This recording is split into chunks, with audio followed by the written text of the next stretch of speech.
Coucou l'équipe, j'espère que vous allez bien. Je me permets de vous faire une petite vidéo aujourd'hui pour vous parler encore des maillots. Je me suis rendu compte que sur les réseaux, en tout cas sur des plateformes de revente, il y avait des maillots qui étaient quand même bien faits. Donc juste faire attention à la particularité de ces personnes-là parce qu'ils vont vous les vendre sur des prix qui sont quand même assez élevés. Donc évitez de vous faire gruger ou penser ou croire que le maillot est vrai alors qu'en fait c'est une copie qui sont de mieux en mieux faites. Mais il y a quand même encore des détails sur lesquels on peut essayer de contrer ce phénomène. Après, à vous d'acheter un vrai maillot ou une copie. Mais bon, ce serait un peu bête d'acheter une copie quasiment aussi cher, voire le même prix qu'un vrai maillot. Donc voilà, donc c'est pour ça que je voulais faire cette vidéo. Là, on va se retrouver avec deux maillots d'Espers. Donc s'il y a un maillot, forcément il est vrai, l'autre il est faux. Je vais vous montrer la particularité et comment comparer ces deux types de maillots. Vous allez voir que sur le maillot que j'ai acheté, donc j'ai parlé avec le vendeur. Il m'avait confirmé qu'il avait acheté aux États-Unis, à New York, etc. Et que bien sûr le maillot était vrai. Le problème, c'est que quand vous êtes à distance et quand vous ne voyez pas le maillot, c'est hyper compliqué, surtout sur des copies comme celle-ci où elle est extrêmement bien faite. Donc bien sûr, j'ai fait exprès de le prendre. Je savais que c'était une copie et je voulais faire cette vidéo et du coup j'avais besoin de ce maillot là, donc bien sûr je l'ai acheté quasiment au prix, on va dire quasiment d'un vrai, mais j'ai quand même bien négocié. Et en plus de ça, j'ai été malin parce qu'après, du coup, j'ai fait jouer via la plateforme comme quoi c'était un faux. Donc j'ai été remboursé de ce maillot-là. Donc tant pis pour le vendeur qui lui a été bloqué. Néanmoins, j'ai quand même besoin de vous parler de ce maillot-là. Donc excusez-moi d'ailleurs, je vous dis que lui c'est un faux, mais non, lui c'est un vrai. Le faux, ça va être celui-ci. Donc il est extrêmement bien fait, il est aussi bien fait que le Team Duncan. Là on est sur le maillot de Manu Ginobili. Vous allez voir que au niveau du logo et de l'écriture, donc c'est quand même pas mal, d'accord. Ce qu'on verra voir aussi, c'est que il y a les détails, donc comme quoi c'est bien du thermocollé, d'accord, que ce soit ce logo de la NBA et que ce soit forcément toutes les écritures. Après, bien sûr, forcément, au toucher, je l'ai su de suite que c'était un faux. Il y a plein de choses qui a fait que j'ai su que c'était un faux d'entrée, même quand j'ai commencé à parler avec le vendeur, même s'il m'avait dit qu'il avait acheté à New York, etc., etc. Déjà, au niveau du logo, il va falloir que je vous en parle parce qu'il y en a beaucoup qui pensent que ce sont des choses qu'on ne voit pas ou qu'on ne peut pas avoir. Donc, très rapidement, vous allez voir que même s'ils ont quand même bien fait la chose, c'est qu'au niveau du logo, là, quand je le prends ici, on voit la tête du bonhomme, là. On voit le bonhomme dessiné. Parfois, ils sont très mal dessinés. Donc, parfois, ils ont des hanches plus ou moins écartées, plus ou moins larges. Vous allez voir qu'il y a une première virgule, etc., etc. Bon, ça, on ne va pas rentrer dans ce détail-là. Je vais surtout vous parler de la tête du logo. Ici, la tête du logo, elle ressemble à pas grand-chose, d'accord? On voit une tête, une forme un peu bizarre, c'est un peu spécial. On peut se dire oui, bon, mais c'est un vrai, l'étiquette est bien faite. Effectivement, en soi, elle est bien faite, elle est un peu cartonnée. Elle est bien épaisse, on voit que Manu Ginobili et le bas, c'est bien aligné. Donc franchement, en soi, ça aurait pu passer comme un vrai.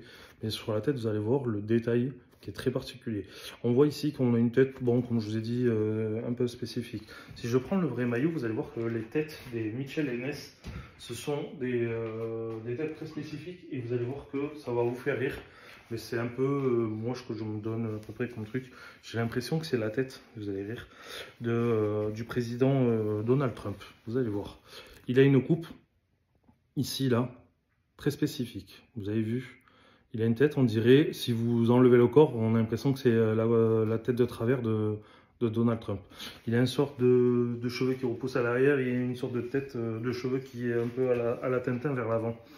Donc regardez bien le logo, ici, et je vais vous montrer l'autre maillot en même temps, et vous allez voir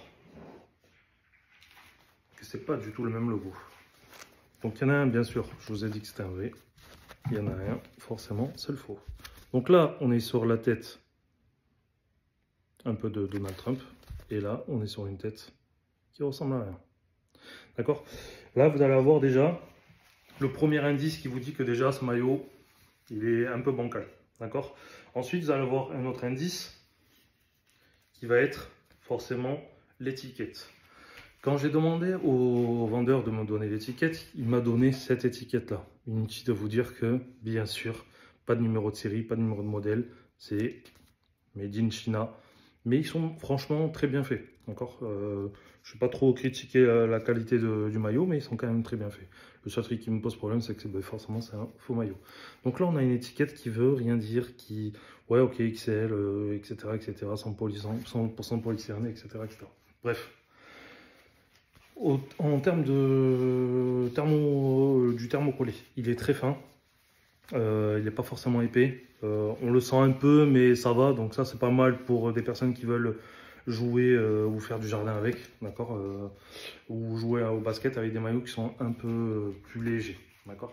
Donc forcément à distance c'est un peu compliqué de savoir que le maillot est plus léger. Sur un vrai maillot, donc déjà il est beaucoup plus épais.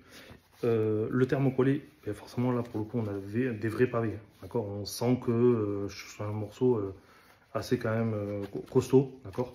Je vous conseille à tous ces types de maillots de jamais les mettre dans les machines à laver aussi, d'accord. Les mecs qui te les bousillent alors que vous faites juste un nettoyage à la main, vous mettez ça dans votre lavabo et vous nettoyez un tout petit peu histoire d'enlever forcément tout ce qui est sueur et les transpirations et parfois les tâches que vous avez, d'accord. Mais faites-le à la main, ne le faites pas dans une machine à laver, même si vous mettez à basse température, parce que le thermocollé, au bout d'un moment, il va plus tenir, et ensuite vous allez tout simplement abîmer votre maillot.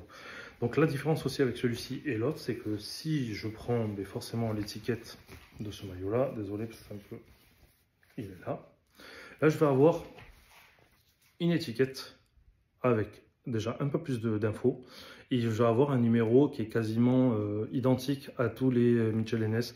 Donc c'est le fameux CA/40 312, etc., etc. Donc c'est une multitude de numéros, mais qui sont identiques quasiment à tous les trucs. Bien sûr, sur des copies, ils ne peuvent pas le faire parce que ce serait considéré comme une copie. Donc du coup, ça passerait pas. En tout cas au niveau de la douane ou je ne sais quoi. Et le fait de mettre des numéros basiques ou comme ils font des trucs made in China, au moins ils vendent ça comme si c'était un maillot basique, lambda. Voilà, ça je voulais dire quand même les deux différences qui sont assez rapides à voir. Bien sûr sur une copie. Après il y a toujours les coutures et tout, même si sur les coutures maintenant je l'avoue ils s'arrangent de plus en plus, elles sont quasiment identiques. Et forcément, il y a des choses qu'on ne peut pas voir à distance, qui est forcément le poids du maillot. Donc lui, bien sûr, si je le prends, il est beaucoup plus lourd que lui. C'est une certitude. Là, j'ai un truc qui est beaucoup plus lourd. Mais néanmoins, les copies sont vraiment pas... Ouais, elles sont pas mal. D'accord. Ensuite, il y a une chose que je voulais vous montrer aussi. C'est sur les... donc ça, ce sont des maillots aux alentours de 115 €. Bon, bien sûr, maintenant, ça a augmenté. C'est monté à 130 €. Ne me demandez pas pourquoi, mais je pense que c'est par rapport au fait que ça se vendait de moins en moins et que du coup ils veulent continuer à marger de plus en plus. Néanmoins, je vais venir sur des maillots qui sont à 250 €. Alors, à l'époque ils étaient à 180, c'était monté à 220, maintenant ils sont aux alentours de 250, 280, etc., etc. Vous allez voir que là aussi sur un logo, donc déjà on est sur une partie qui est molletonnée, donc plus comme tout à l'heure sur un sorte de tissu. Donc c'est molletonné, on dirait une sorte de petite moquette, d'accord. Donc bien sûr tout est aligné et là vous allez voir la tête du logo qui est complètement différente de tout ce qu'on a vu tout à l'heure, d'accord. On n'est plus sur une tête de Donald Trump. Là pareil, c'est très compliqué pour une personne qui n'a pas de vrai maillot chez soi de vérifier que la personne qui la vend sur des sites soit vrai ou pas, d'accord. Donc c'est très compliqué. Là on n'est plus sur du thermocollé, d'accord, on est sur du brodé. Donc tout est brodé, même le logo NBA. À la différence des autres, ils sont thermocollés. Là, c'est quasiment c'est la couture, tout court. Comme le brodage, tout est cousu, bien sûr. Les chiffres, ils sont hyper épais, d'accord. Bien sûr, ces types de maillots, bon, pour moi, c'est de la collection. Je ne vais pas les mettre et encore moins faire du basket. Avec un collègue qui pourrait soit me le déchirer ou soit se blesser, me mettre un peu de sang ou je ne sais quoi. Donc bien sûr, ça faire attention. Donc vous avez vu, on est parti sur 3 maillots. Un maillot qui est à peu près aux alentours de 200, 250 €, voire même maintenant beaucoup plus, où le logo est complètement différent. Bien sûr aussi, il y a l'étiquette sur le côté droit, d'accord. La même étiquette que j'ai sur le Team Duncan, d'accord, avec les chiffres, le fameux 40, 312, etc., etc. Ça, sur les copies, il n'y en a aucun qui peut le faire. Je pense que c'est pas pour une histoire de douane ou quoi que ce soit. Encore une fois, je suis pas sûr de ce que je dis, mais ils ne peuvent pas mettre de vraies étiquettes. Donc là, on a les fameuses étiquettes, il n'y a pas de souci. Donc c'est un truc très rapide à demander à votre vendeur. S'il les a, tant mieux. S'il les a pas, vous savez que c'est un faux. Après, à vous de négocier, de chercher le prix le plus bas. Si c'est pour juste faire un petit truc de basket ou faire du jardinage, ou traîner avec un faux maillot, c'est à vous de voir. Voilà, mais en aucun cas ne payez ce type de maillot hyper cher.